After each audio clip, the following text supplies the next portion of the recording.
jungle.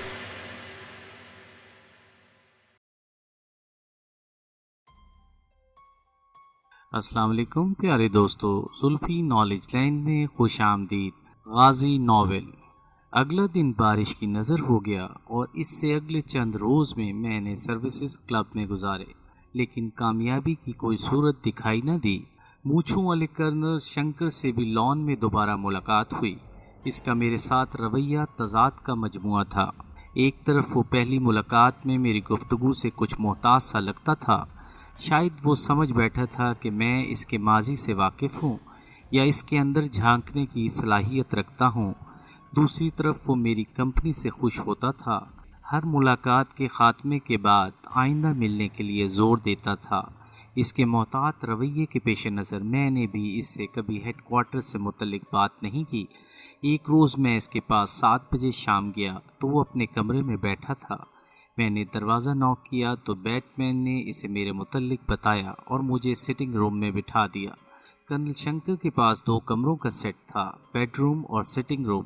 تھوڑی دیر بعد colonel وردی پہنے بیڈ روم سے باہر آیا۔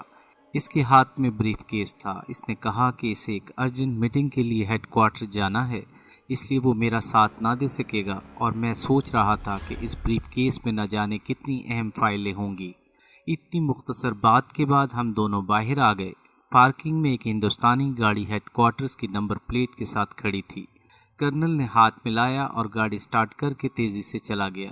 اگر مجھے پہلے سے اس شام کے حالات کا علم ہوتا تو میں اپنے ساتھیوں کے ہمراہ بریف کیس کے حصول کے لیے کرنل کو ختم کرنے سے بھی گریز نہ کرتا، لیکن اب یہ بے سود تھا۔ اب اس بریف کیس کے حصول کے لیے مجھے شیر کی طاقت کے ساتھ ساتھ لومڑی کی چالاکی کو بھی استعمال کرنا تھا۔ میں نے فیصلہ کر لیا کہ کرنل کے بیٹ مین کو پھانسنے کی کوشش کروں گا۔ ان چند دنوں میں نے اپنے ساتھیوں سے ایک بار ملا۔ وہ سب اپنی کوششوں میں مصروف تھے، لیکن کوئی خاطر خواہ کامیابی نہ ہوئی تھی۔ ہم نے حساب لگایا کہ جتنے کم عرصے میں ہم نے احمد نگر کی فائلیں پاکستان بھجوائی ہیں، اس بڑی کامیابی سے ہمارے سینئرز ہمارا خاصا بلند امیج بنا چکے ہوں گے، لہٰذا اسے قائم رکھنے کے لیے ہم نے اپنی کوششیں تیز کر دی۔ ہمارے کانٹیکٹ کی آمد میں بھی کم وقت رہ گیا تھا۔ فائلوں کے حصول میں کامیابی پر اپنے سینئرز کا رد عمل بھی دیکھنے کی خواہش تھی۔ میں چاہتا تھا کہ اس بار بھی اپنے کانٹیکٹ کے ذریعے مزید مواد بھیجوں۔ اس کے لیے میں کرنل شنکر کے بیٹ مین کو ایک بار ٹٹولنا چاہتا تھا۔ اگر وہ ہاتھ نہ آتا تو پھر گھی تو نکالنا ہی تھا، چاہے ٹیڑھی انگلی سے نکالنا پڑتا۔ اس دوران آشا کا پھر فون، اور اس نے مجھ سے کہا کہ شام کو 4 بجے اکبر ہوٹل کی کافی شاپ میں اس سے ملوں۔ میں 4 بجے اکبر ہوٹل چلا گیا۔ کافی شاپ میں آشا ایک خوبرو جوان کے ساتھ بیٹھی تھی۔ میں ابھی ششوپنج میں تھا کہ ان کی ٹیبل پر جاؤں یا نہ کہ آشا نے آواز دے کر مجھے بلایا اور اس جوان سے متعارف کروایا۔ وہ MES کے ایک بریگیڈیئر کا لڑکا تھا اور زیر تعلیم تھا۔ آشا نے یا تو میرا قرب حاصل کرنے کے لیے مجھے جلانے کی کوشش کی تھی، یا پھر وہ اس کے شوہر کے لیے ایک اور ٹھیکہ حاصل کرنے کا ذریعہ تھی۔ وہ جوان فون کرنے کے لیے لابی کی طرف گیا تو آشا نے بتایا کہ میرا دوسرا خیال درست تھا۔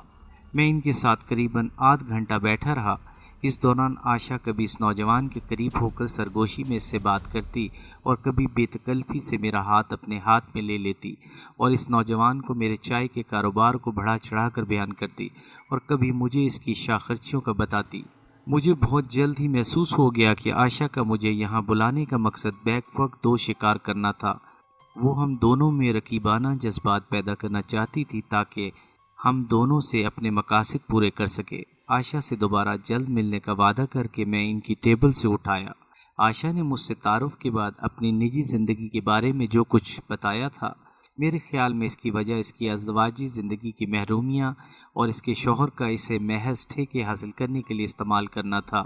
جےچند جیسے بوڑھے سے اس کی شادی کی وجہ اس کے والد کی مالی مجبوریاں تھیں، لیکن جےچند نے بھی اپنے کاروبار میں اسے استعمال کرنا شروع کر دیا تھا، اور یہ پڑھی لکھی جوان حسین عورت اپنے شوہر اپنے سماج سے باغی ہو چکی تھی۔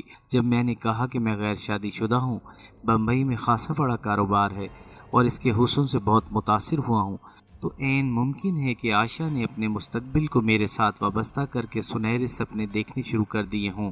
بہرحال عائشہ کے رویے سے میں نے محسوس کیا کہ وہ فی الحال میرے کام نہیں آ سکتی، اور اپنے ہوٹل پہنچتے پہنچتے میں یہ فیصلہ کر چکا تھا کہ عائشہ کو سٹینڈ 2 پوزیشن پر رکھ کر دیگر ممکن ذرائع استعمال کروں، جن میں میرے ساتھیوں کے مہیا کردہ معلومات، کرنل شنکر کا بیٹمین، اشوکا اور اکبر ہوٹل میں شامیں گزارنے والے فوجی افسران اور ان کی بیگمات شامل تھیں۔ میں اگلی صبح محلہ فراش خانہ گیا، ساتھیوں کے مکان کے ساتھ مخصوص آواز نکالی اور واپس بڑی سڑک پر آ گیا۔ تھوڑی دیر میں ٹرانسمیٹر والا ساتھی پہنچ گیا۔ میں نے شام کو ایک ریسٹورانٹ میں میٹنگ کے لیے کہا، جس میں وہ چاروں اپنی اپنی کارکردگی مجھے بتائیں۔ اس میٹنگ میں چاروں نے کہا کہ فی الحال کوئی پیش قدمی نہیں ہو سکی۔ بارش کی وجہ سے دہلی کی بھیڑ بھاڑ میں خاصی کمی آ چکی تھی اور ایسے حالات میں کسی کا پیچھا کرنا شک پیدا کر سکتا تھا۔ ساتھیوں کے ساتھ میٹنگ کے تیسرے روز کانٹیکٹ سے ملاقات کا دن تھا۔ مقررہ وقت پر کانٹیکٹ سے ڈاک وصول کی اور اپنا پیکٹ اسے دے دیا۔ جلد زگ زیگ راستہ اختیار کر کے اپنے ہوٹل پہنچا تاکہ اگر کوئی پیچھا کر رہا ہو تو اسے جھٹک سکوں۔ اس بار ساری ڈاک سفید صفحات پر مشتمل تھی۔ میں نے ان سفید صفحات کو گرمی پہنچائی تو الفاظ ابھر آئے۔ میری بھیجی ہوئی دونوں فائلیں بحفاظت انہیں مل چکی تھیں۔ میری اس کامیابی کو بہت سراہا گیا تھا۔ بہترین الفاظ میں مجھے شاباش اور مبارکباد دی گئی تھی۔ میرے ساتھیوں کے لیے بھی علیحدہ تعریفی اور شاباشی کے خطوط تھے۔ ہمارے گھروں میں سب خیریت کا مسودہ بھی تھا۔ میرے خط پہ لکھا تھا کہ میری کارکردگی کے عوض 20,000 روپیہ میرے گھر والوں کو پہنچا دیا گیا ہے۔ ان دنوں پاکستان میں چائے، چینی اور بناسپتی گھی کی بہت کمی تھی، اس لیے ہم پانچوں کے گھروں میں یہ اشیاء وافر مقدار میں بھیج دی گئی تھیں۔ پہلے مشنوں کو جاری رکھتے ہوئے مجھے ایک نیا اور انتہائی اہم مشن سونپا گیا تھا۔ ہماری ایجنسی کا ایک گروپ پہلے ہی اس مشن پر کام کر رہا تھا۔ یہ مجھے اس ڈاک کے ذریعے معلوم ہوا۔ احمد نگر میں میری کامیابی کے بعد میرے گروپ کو بھی یہی مشن اپنے طور پر کرنے کے احکام ملے تھے۔ یہ مشن تھا کہ تاراپور کے ایٹمی بجلی گھر سے انریچڈ افزو کردہ یورینیم کہاں بھیجا جا رہا ہے اور یورینیم کس کام میں لایا جا رہا ہے، اس کے متعلق ہر ممکن معلومات حاصل کروں۔ اس ڈاک میں بھی ہمارے لیے 30,000 بھارتی روپے تھے، 10,000 میرے لیے اور 5,000 میرے ساتھیوں کے لیے۔ جو ڈاک میرے لیے تھی اسے میں نے پڑھ کر ہمیشہ کی طرح نظر آتش کر دیا۔ فائلوں کی فلم بھی ضائع کر دی اور ساتھیوں کی ڈاک اور ان کے روپے ان کے حوالے کیے۔ انہوں نے جب اپنی ڈاک پڑھ لی تو میں نے ان کی ڈاک واپس لے کر وہیں جلا ڈالی۔ ہم کسی بھی صورت خطرہ مول لینے کو تیار نہ تھے۔ مجھے احساس ہو رہا تھا کہ احمد نگر میں میری کامیابی سے میرے سینئرز نے مجھ سے بہت توقعات وابستہ کر لی تھیں اور اسی لیے تاراپور کا مشن بھی مجھے سونپا گیا۔ تربیلا میں ملازمت کے دوران غیر ملکی ملازمین سے مجھے اتنا تو معلوم ہو چکا تھا کہ تاراپور ایٹمی بجلی گھر بجلی پیدا کرنے کے علاوہ کچھ اور بھی تیار کر رہا ہے، لیکن نیوکلیر انرجی کے متعلق میری معلومات صفر تھی۔ لہٰذا میں نے دہلی کے مختلف بک سٹالوں سے نیوکلیر انرجی کے متعلق ابتدائی کتابوں سے لے کر وہ کتابیں بھی خرید لیں جن میں زیادہ ٹیکنیکل معلومات تھیں۔ میں نے فارغ وقت میں ان کا مطالعہ شروع کر دیا تاکہ جب میں اس مشن پر جاؤں تو نیوکلیر انرجی کے متعلق بالکل کورا نہ ہوں۔ میرے ساتھی اس بار کی ڈاک میں شاباشی پا کر تر و تازہ ہو چکے تھے۔ یہ انسانی فطرت ہے کہ اچھی کارکردگی کے اعتراف میں ایک تھپکی وہ کام کر دیتی ہے جو ہزاروں لاکھوں روپے نہیں کر سکتے۔ وہ اپنے تفویض کیے ہوئے کام زیادہ تندہی سے کرنے لگے اور چند روز میں ہی مکمل معلومات اور تصاویر مجھے لا دیں۔ آرمی ہیڈ کوارٹر میں کام کرنے والے ایک سپرنٹینڈنٹ کا نام یشونت تھا۔ اس کا گھر پرانی دہلی میں ایک تنگ گلی میں تھا اور اس کی 2 بیٹیاں اور 2 بیٹے تھے۔ بڑی بیٹی ایک اسکول میں ٹیچر تھی اور دوسرے بچے اسکول اور کالج کے طالب علم تھے۔ یشونت ہفتے میں 1-2 بار گانا سننے مخصوص بازار میں جایا کرتا تھا۔ اس کی بیوی مر چکی تھی۔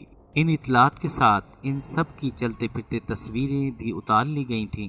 ایک سویلین کلرک تھا جو یشونت کے گھر کے قریب رہتا تھا۔ وہ جوان اور غیر شادی شدہ تھا اور یشونت کی بڑی بیٹی سے اس کا افیئر چل رہا تھا۔ اس کلرک کا نام مدھوک تھا۔ اس کلرک کی یشونت کی لڑکی کے ساتھ بھی ایک تصویر اتار لی گئی تھی۔ لڑکی کا نام شانتی تھا۔ آرمی ہیڈ کوارٹرز کے 2 صفائی کرنے والوں کی 2 تصاویر بھی اتار لی گئی تھیں۔ یہ دونوں عیسائی تھے اور ان کے گھروں کا ایڈریس بھی حاصل کر لیا گیا تھا۔ میرے ساتھیوں کے اس ہوم ورک سے ہمیں ہیڈ کوارٹرز میں پہنچنے کے لیے رستے دکھائی دیے۔ چونکہ یہ سارا کام میرے ساتھیوں نے کیا تھا، اس لیے میں نے فیصلہ کیا کہ انہیں آئندہ کی پلاننگ میں پوری طرح شامل کروں۔ مجھے یہ احساس ہو رہا تھا کہ بطور گروپ لیڈر میرا ان کو اپنے منصوبوں کی تفصیل نہ بتانے کا یہ اثر ہو رہا ہے کہ وہ مجھ سے کھل کر بات نہیں کرتے۔ یہ تو ان کی فوجی ٹریننگ اور ڈسپلن کی وجہ سے تھا کہ وہ میرا ہر حکم بلا چوں چرا بجا لاتے تھے، ورنہ دشمن ملک میں اگر وہ میری بات ماننے سے انکار کر دیتے تو میں ان کا کیا بگاڑ سکتا تھا؟ مجھے ان سے بڑی حکمت عملی سے کام لینا تھا، اور اب وہ موقع آن پہنچا تھا کہ میں انہیں اپنے مکمل اعتماد میں لوں اور ہیڈ کوارٹرز تک رسائی کے لیے ہم سب اکٹھے بیٹھ کر منصوبہ بندی کریں۔ میں آج تک ان کے گھر کے اندر نہیں گیا تھا، اور اس کی وجہ محض سیکیورٹی تھی۔ میں نے انہیں کہا کہ کل شام میں ان کے گھر آؤں گا اور وہیں ہم سب اس مشن کی منصوبہ بندی کریں گے۔ انہیں ابھی تک چونکہ کوئی مکمل مشن سونپا نہیں گیا تھا، اور عین ممکن تھا کہ ان کی یہ سوچ ہوتی کہ ان کی مدد سے مشن مکمل کر کے سارا کریڈٹ میں لینا چاہتا ہوں۔ اگر انہیں یہ غلط فہمی تھی تو میں اسے بھی دور کرنا چاہتا تھا۔ حالانکہ ایسی کوئی بات نہ تھی، میں صرف ایک بات سے خوفزدہ تھا کہ وہ جونیئر رینک سے تھے، جن کا کام صرف احکامات کی تعمیل کرنا ہوتا ہے، اور وہ دماغ سے ذرا کم ہی کام لیتے ہیں۔ اگر خدا نہ خواستہ کہیں حالات بگڑ گئے تو وہ سنبھال نہ سکیں گے، اور سارا کھیل ہی نہ بگڑ جائے۔ دوسرے ان کا گروپ لیڈر بنا کر سارے مشن کی اور ان کی ذمہ داری مجھے سونپی گئی تھی۔ بہرحال اب حالات کا تقاضا تھا کہ میں انہیں اس مشن میں شامل کروں۔ اگلی شام میں حسب وعدہ ان کے گھر گیا۔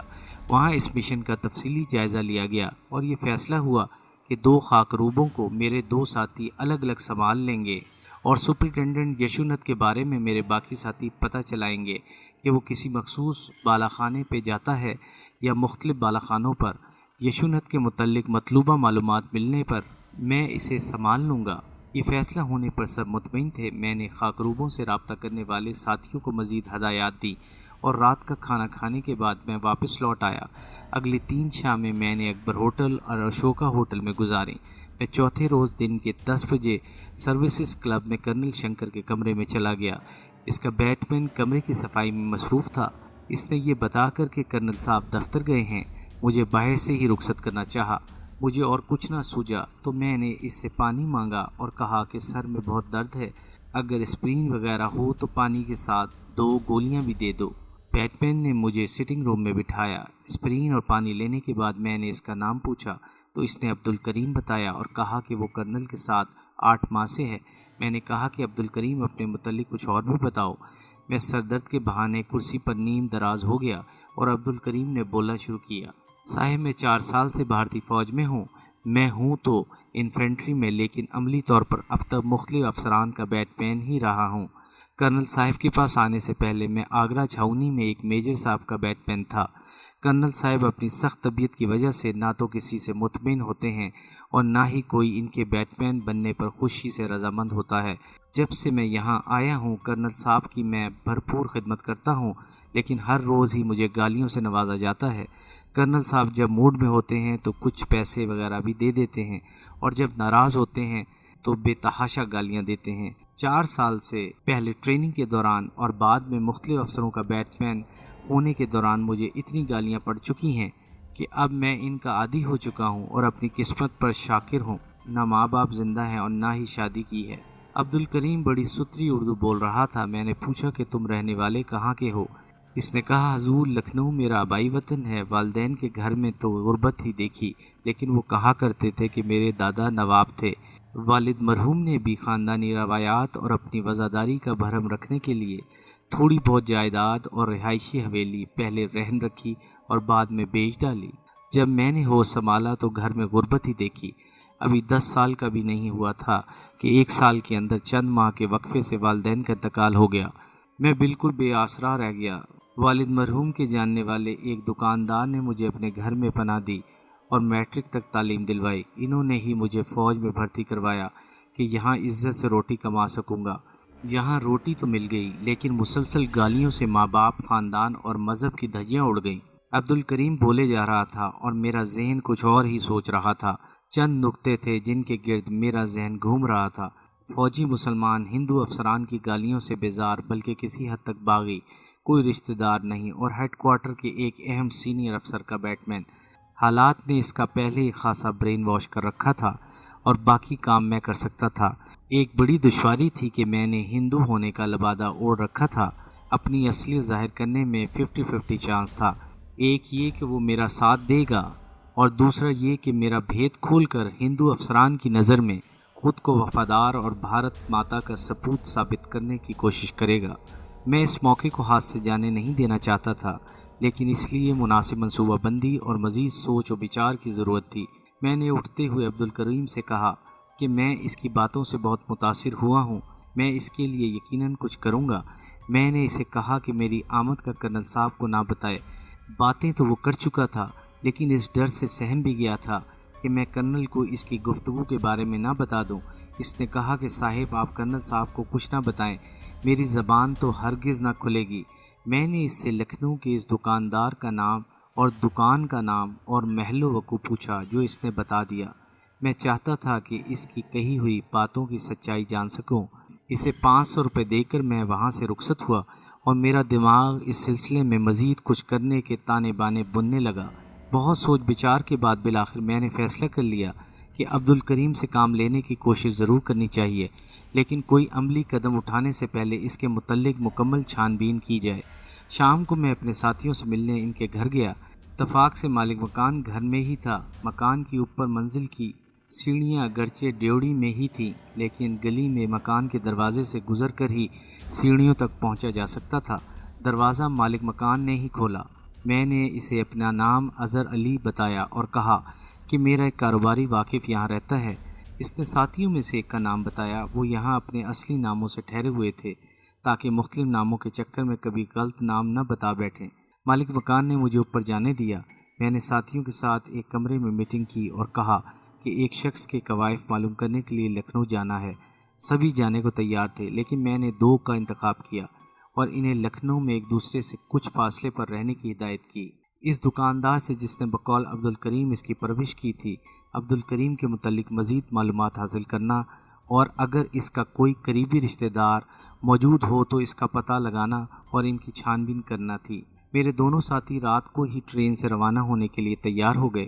میں نے انہیں 3 دن دیے تاکہ تمام معلومات حاصل کر کے چوتھے روز واپس آ جائیں۔ کئی بار احتیاطی تدابیر کو نظر انداز نہ کرنے کا کہہ کر انہیں اللہ حافظ کہا اور واپس اپنے ہوٹل چلا آیا۔ ایپیسوڈ 10 اختتام پذیر ہوئی۔